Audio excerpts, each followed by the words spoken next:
Now, the flip side of that, who is the IC champion right now? Who would you do it? How would you book the IC champion right now? A tournament? Would you give it to someone like Asuka just did? Like, what?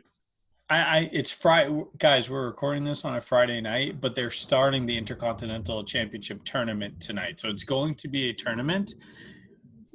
Who gets it? I don't know. I don't even know who's in the tournament, to be honest with you. Who's an Intercontinental Champion type guy to you? I'll tell you, I really like what they're doing, and it's probably just I might be getting caught up with them a bit.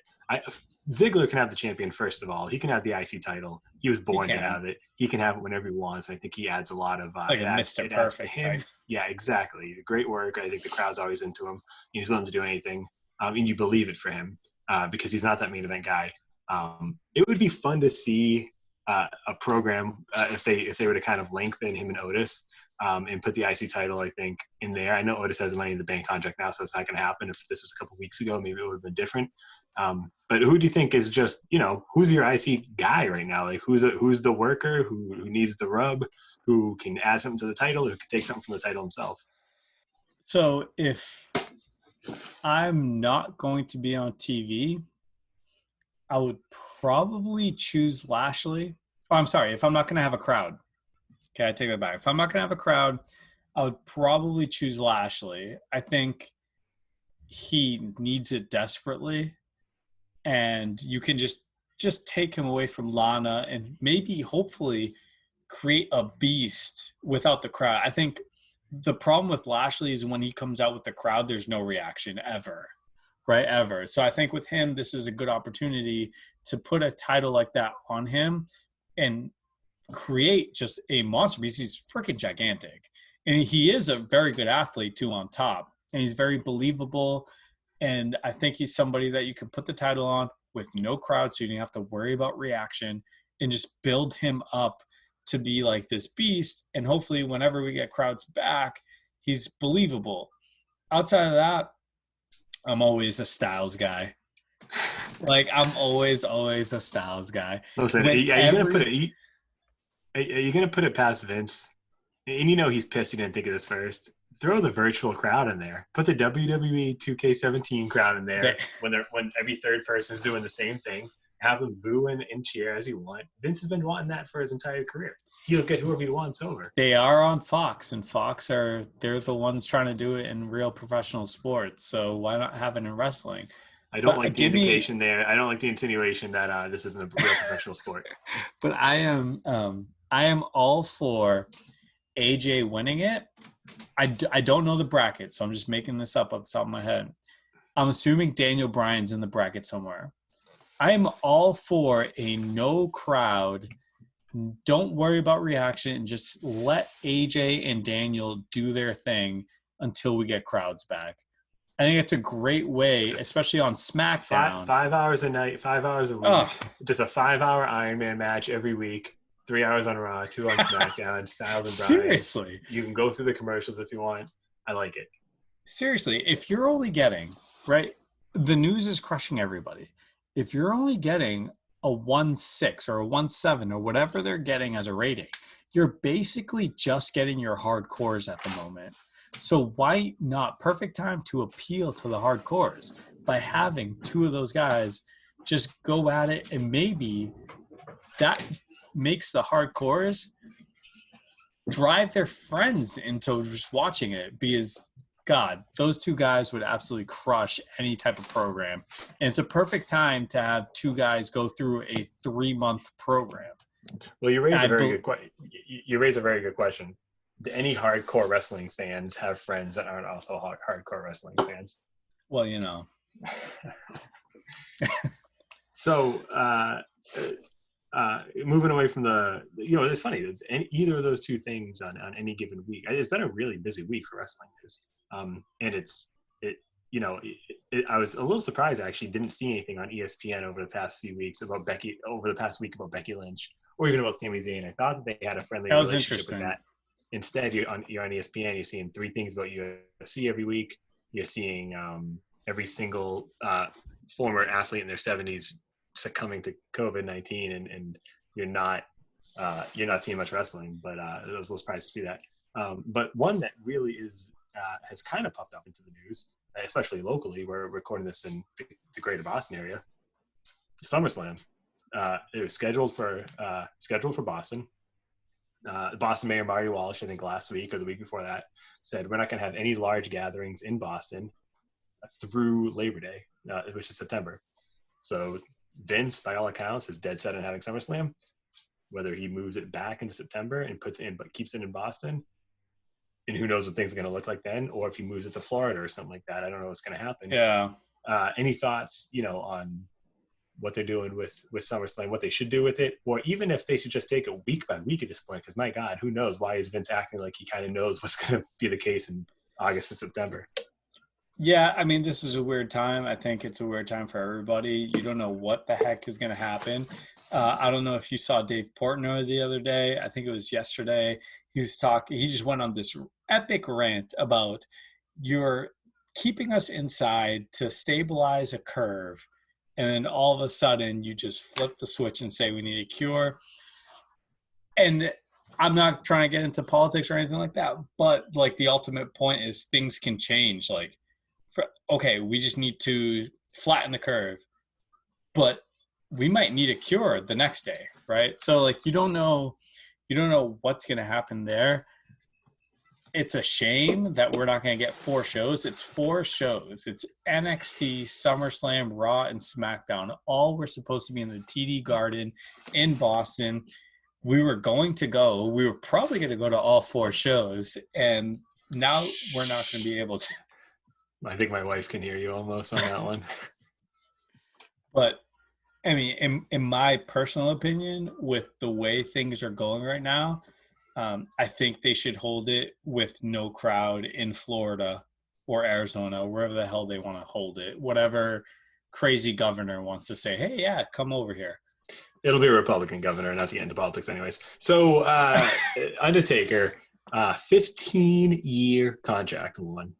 Undertaker is, I think, 55 years old. He was old 15 years ago. He's going to be 70 when this contract expires. Did you just say he just signed a 15-year contract? Between now and I think between now and about a year ago, I think is the latest I saw. And of course, shout out to all the great dirt sheets who compile all this information that we completely rip from. None of this is firsthand reporting, obviously, although I have reported on wrestling before in my life. Taker, a 15-year deal. He's 55. Giving him the benefit of the doubt, and he signed it last year, he'll end it at 69. It's got to be just to keep him in-house, keep the mystique going, even though he's opening up. And I want to talk about the last ride maybe on a separate podcast or a separate recording as we go along. Yeah. But what do you think about 15-year deals in general, in any kind of competitive whatever? And what do you think the purpose of this one is? It's not to keep him at WrestleMania through WrestleMania 50. No. I mean, a 15-year deal. That's so my mind is blown. I didn't even know that. I had no idea that he signed a 15-year deal. Just so everyone knows, I said one. Let me tell you what we're going to talk about today. I want to say nope, don't want to hear it. So I didn't want to hear it. I want to go fresh off the top of the dome here. But with Taker, like it's just you gotta think that Vince is just trying to keep him away from Fan Fest and things of that nature, right? Because a lot of those are going to go to AEW when they do their pay-per-views in Chicago, when they do their pay-per-views in Las Vegas, they're going to have all of those Fan Fests and all of those like unique Fan Fests that would pay Taker, whatever he wanted, honestly. So, I mean, this is a great way for Vince to just have him 100%, knowing for a fact that, all right, at the very least, I'm going to get Taker. Because when he retires, it's just going to be a slew of appearances of signings and photographs and this, that, and the fifth. Well, you're going to do them at SummerSlam, Rumble, and Mania. You're not going to do them at All Out. You're not going to do them at any AEW pay-per-view, Revolution, it doesn't matter. So I just think it's good for both sides. I'm sure the money's great on Taker's end. I'm sure. Well, what was he getting? He was getting $25,000. It was rumored to do that silly signing at Starrcade. Yeah. So Vince, he must have told Vince, if you can match 25K for the next 15 years, 2 times a month or whatever it is, plus he's still an active performer. I mean, he's not done wrestling. We know that. Sorry, let's scrape the bottom of the barrel for a couple last items before we move into our WrestleMania 1 recap. Number one, Enes Kanter, Boston Celtics big man. Do you have any idea what I'm talking about? Penis Kanter, what? Offered a professional contract, according to Kanter, offered a WWE contract for after he retires, and he's accepted it, or he's going to accept it, or whatever it is. I don't know the technicalities of it. He plans on being in the business after he retires from the NBA. 2 things. Has he ever learned to play a pick and roll defense yet? And would you like to see him ever be in the WWE in any capacity? Do you think he has any kind of crossover, appeal whatsoever? So I have the same answer for both, and the first answer is incredibly obvious. So you can just filter that over to the latter. That's a big fat no. So in NXT, in your house on June 7th. Awesome. NXT, I actually like it. That's all I was looking for on that one too. And I don't know why I like it. I think it's because I've watched like 4 in your houses during this entire stay at home. So I'm in. I'll tell you, the logo is sweet. If we can flash a logo up there, let me tell the logo person. We have a massive crew of about 15 or 16 people working on this thing. So if the logo guy can flash up the NXT in your house logo right now, that'd be pretty sweet. We're going into the last news item here.